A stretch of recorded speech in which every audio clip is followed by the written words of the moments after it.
Okie dokie, we are running. Hi guys, it's Eileen. I have another, probably going to be majorly a Tummo progress report for you guys.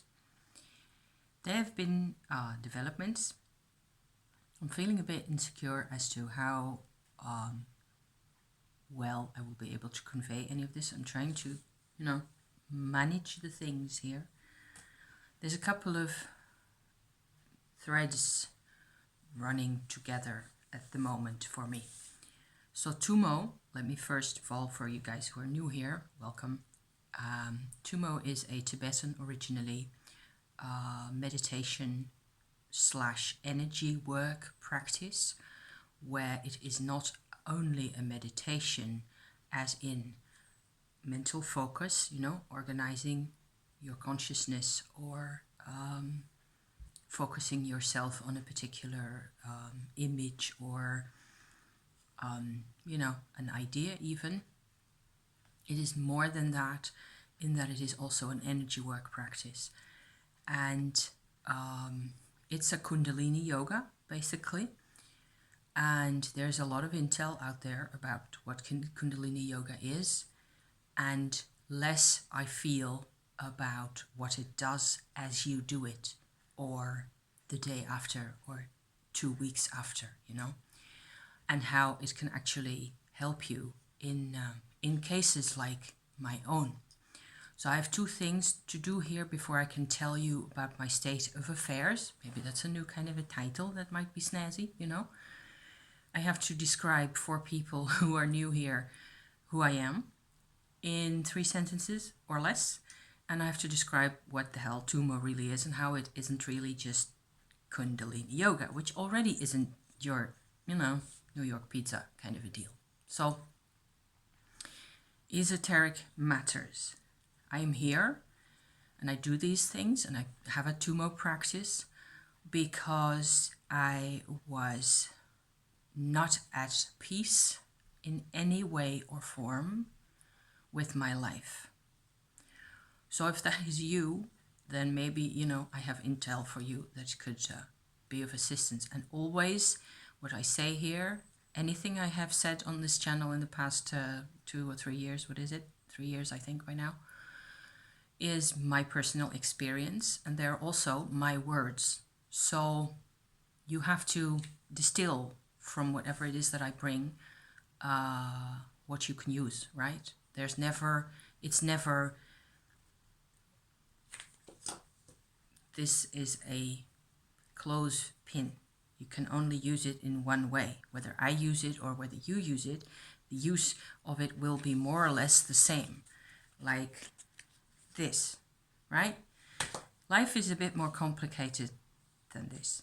So I have grown up in several manners, I think, that led me to become an extremely dissociated person. Some might say, I among them, might say that I was a narcissist in terms of the lack of empathy, the lack of emotional participation between myself and other people. I don't mind my past being described in that way, other than I have started minding more and more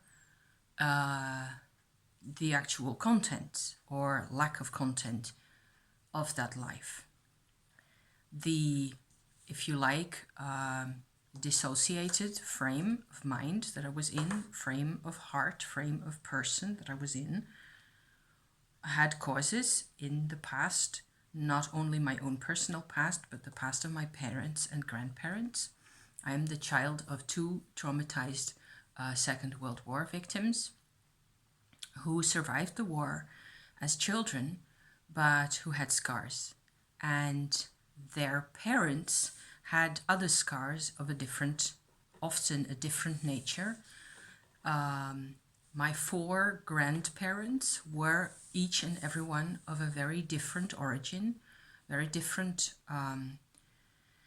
born within the Netherlands, all 4 of my grandparents. Still, they carried with them a whole heritage, no, that I have had to sometimes even investigate, because I didn't often get to know personally or directly any of those people. I have only known one of my grandparents really personally, and that was within the dissociated state. So actually, the dissociated state ended for me with a soul retrieval experience through YouTube.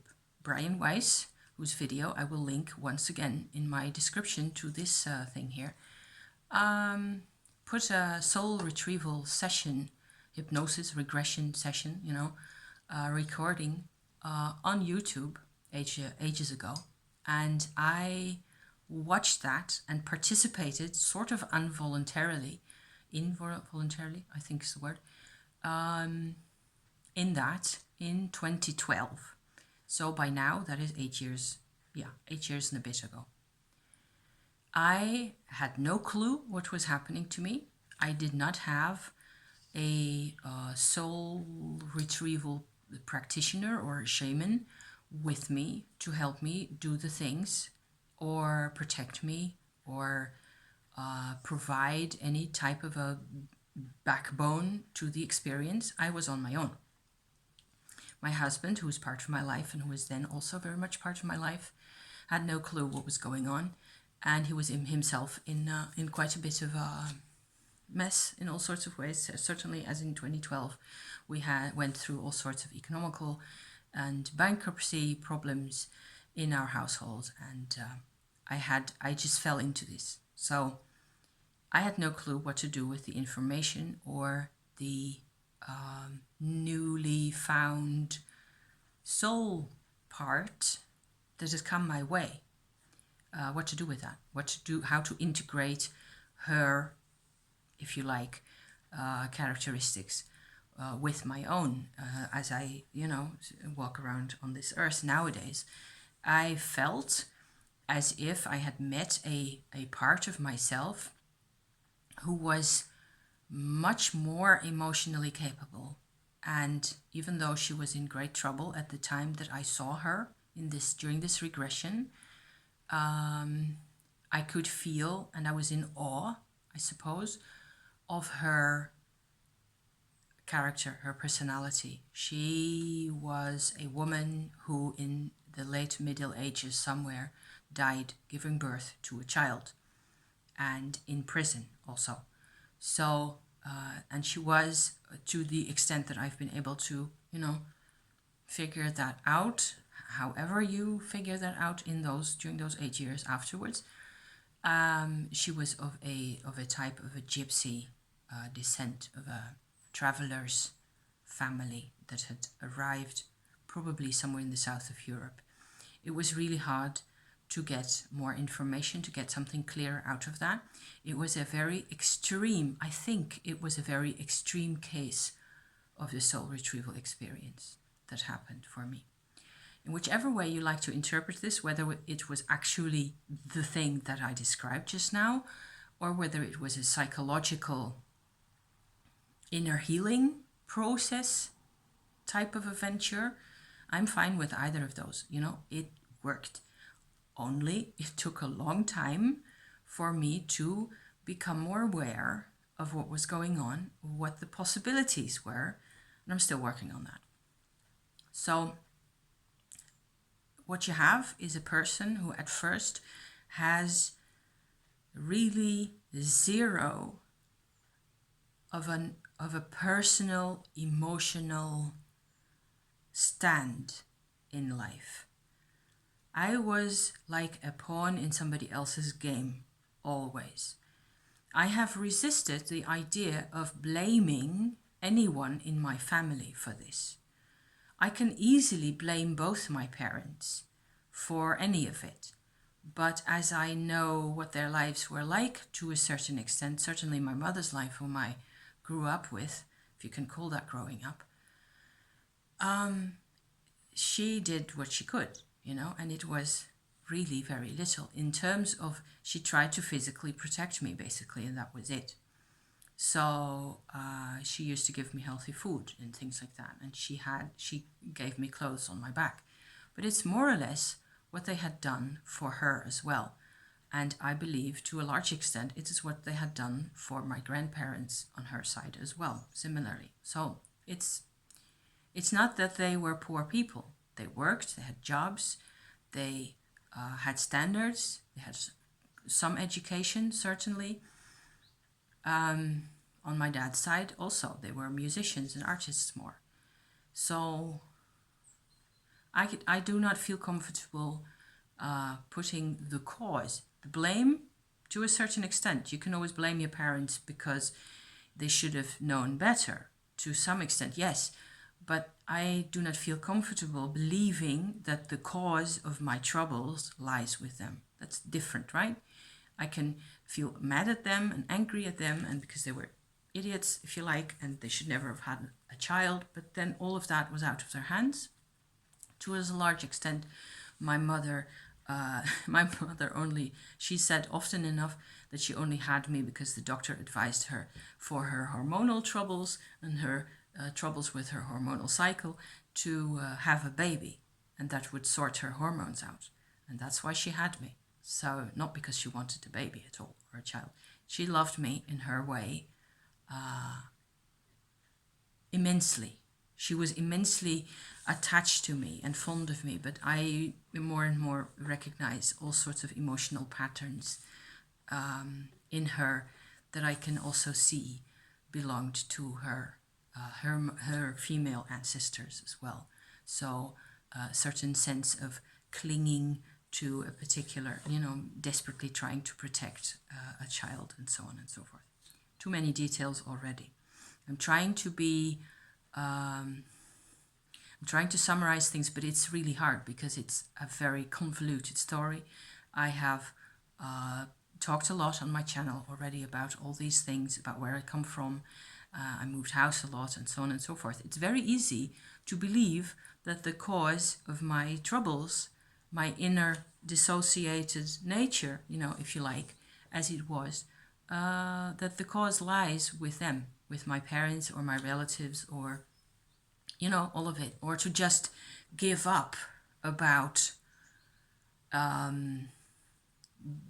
figuring it out, I have inherited one trait from them. I do not give up figuring things out, I think. That's one thing that was with me when I was 16 years old, and it's still with me today. I was raised with a certain level of faith in my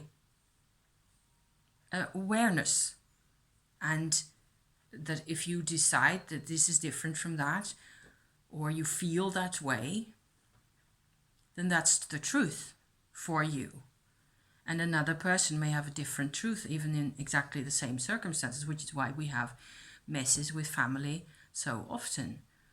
But I still have perfect confidence in the fact that, my awareness tells me one thing or another. This is this way and the other thing is the other way. And so if I say I was terribly dissociated back until 2012, certainly, I had no clue. I had no clue that I was dissociated. I had no clue. Sorry for the glare. It's the sun is coming out and all of a sudden I'm very different lighting here. In 2012, I still had no clue. I had this experience where I was in a regression in the vision. I encountered this person and I felt a connection that I'd never felt before in my life. I encountered a part of myself, basically, right there that was going through a completely alien to me life experience. I have never given birth myself. I had not a child. I've not had any miscarriages or any of that. So I had to figure out what this really meant to me, and also I had to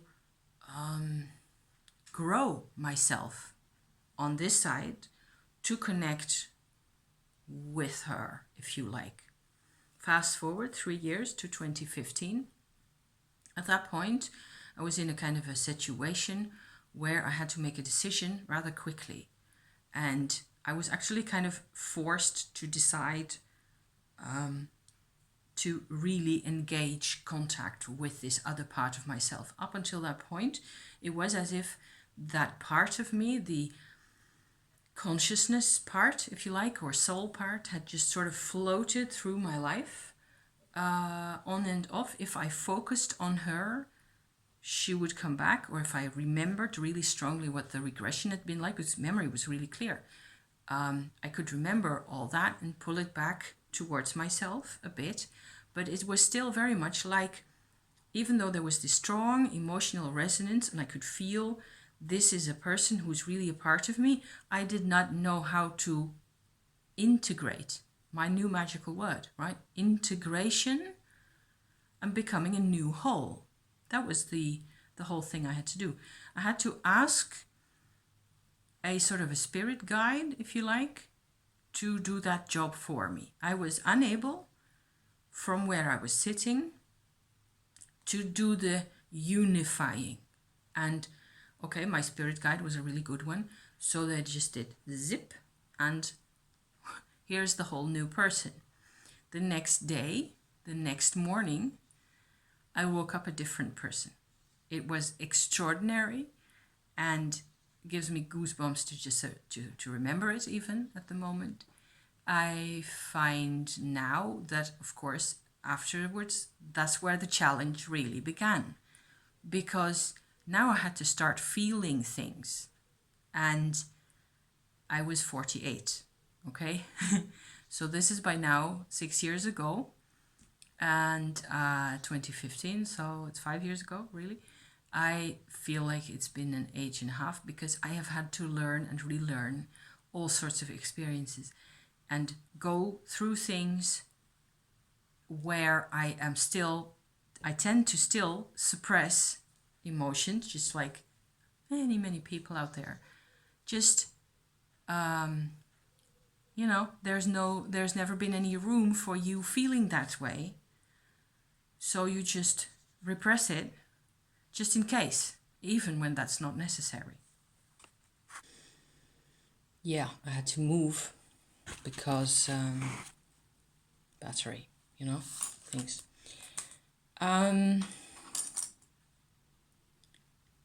What happened this weekend, basically, is that I was doing a Tummo practice again. Let me try to sit this slightly more upright, if it's possible. And now I have to, of course, tell you what Tummo is. Tummo is like Kundalini yoga, in the sense that it is engaging with Kundalini energy directly. And in your underbelly, what you do is you bring the Tummo energy to your second chakra level and let it sit there and see what that does for you, basically, because then the second chakra will actually take up the Kundalini or the Shakti energy, depending on what you want to call it, and integrate it in your body and in your emotional life in a way that's rather new. So that's happened to me a number of times already.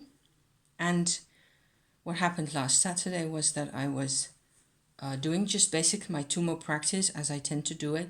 The energy transforms in your second chakra and sort of balloons outward and upward through your body. You can feel it really clearly. And this tends to be very pleasant, I would say. Tends to be, sometimes it tends to, when there's, physical ailment or problems or pain, it will counteract that. It will try to reorganize your systems, and so a lot of toxins may come out. Things like that. We have too little research and too few people talking about these things to really compare notes at this point. I know that I've started my Tummo practice earlier in 2020, so I've only been doing it for this year. And I very soon after I started, I had a massive tonsil problem in here, and I had to deal with that sort of separately. I had to start doing massive detox, and I had to start drinking a lot of hot water, which I still do. in order to get the toxins out of my system. And that's on and off, that's still happening. Actually, Friday last, today's Monday, the 31st of August, yes, last day of August, I was having a bit of a tonsil problem. It's very much less painful and less troubling than it used to be, but it was still there. It was still kind of annoying, and I'm having a bit of PMS and and things like that. All those things don't just evaporate overnight. That's a fairy story. There's no such thing as an instant fix anywhere. However, it was because of the tonsils that I started seriously to getting a Tummo practice on. And for some reason, there was a connection, an emotional connection that happened where all of a sudden, and this is a bit hard for me to talk about, but I have to get it out anyway, I realized how miserably unhappy I had been all my life. With my parents in particular, as a really small kid, but also afterwards with only my mother or my granddad, and even in more recent times. It's like, to a certain extent, you would almost feel like I have responded and reacted really strongly to other people around me being unhappy. That's been the sort of backbone, if you like, of how I dealt with people. I was always running away from engaging with people who had problems. I couldn't deal. And I was noticing, or last Saturday morning then, I was suddenly inside the emotion of the unhappiness, of the state of feeling utterly and completely incapable of expressing who I am, basically. And it turns out, now that I've gone through this, that the only thing I feel that I'm really any good at is being happy. And that's what I am supposed to be, my inner nature, my soul, if you like, has organized my life, my birth chart, my, my planetary aspects and whatever else, for me to be a person who basically radiates happiness. It may not necessarily be what you see right there on your screen, because if the happiness is blocked and made impossible and denied and crushed, there is nothing left. So that's the other side of the soul retrieval story, if you like. I have had to deal with all this. And from the inside, the soul retrieval story was what it was like from the outside, coming from a completely separated out state of consciousness, coming from an edge where I was allowed to survive, not only by my mother, but to a large extent by my mother. And I don't want her, again, to be responsible, to be the cause of that situation. I don't think she was the cause. I think I was also partly myself the cause, in the sense that what had happened to me had blocked me to such an extent that I had to go through all these stories and tales to even identify inside what it was that I needed. And I'm still, as I said, very much working on that. The interesting bit about the unhappiness is that acknowledging fully, emotionally, what it felt like, and I'm even finding it hard to describe at the moment, but acknowledging that, it brought alive a part inside of me that lives in here, and it probably has quite a bit to do with how my tonsils are feeling and doing. And my whole throat, chakra area, and the way I express myself and whatever it is that I'm doing, whether I am painting or vlogging or anything else like that, I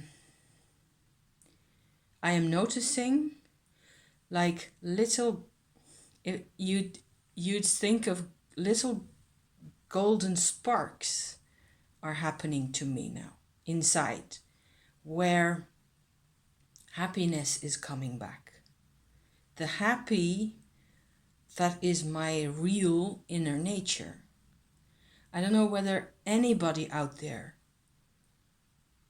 will be able or be allowed to say that is you too. You too were meant to be happy. I think the word happy versus unhappy, those two words are very underrated and under specified, so to speak, in our cultures, wherever you are on the planet. Happy is just such a feather light word. Unhappy too.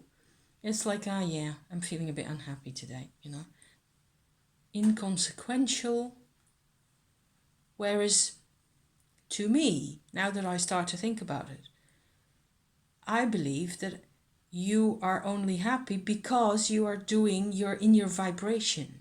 You're becoming the non-victim. How can we even describe ourselves as, that what we really are, where there is no victimhood? I think almost everybody is in one way or another has experienced being victimized. Let me put it that way. There is fear and rage and dissociation and fragmentation and despair and disgust everywhere. And who are you when you are not all those things? To me, I formulate it now as the happy one. The happy person is who isn't, it's not the person who doesn't care about the world or what's going on. On the contrary, it's a stronger person. It is, I am suddenly more of an individual. I don't have to fight for being an individual. I don't have to live up to anybody's expectations necessarily. However, I can choose to do what they need from me. Of course, it doesn't have anything to do with any of it.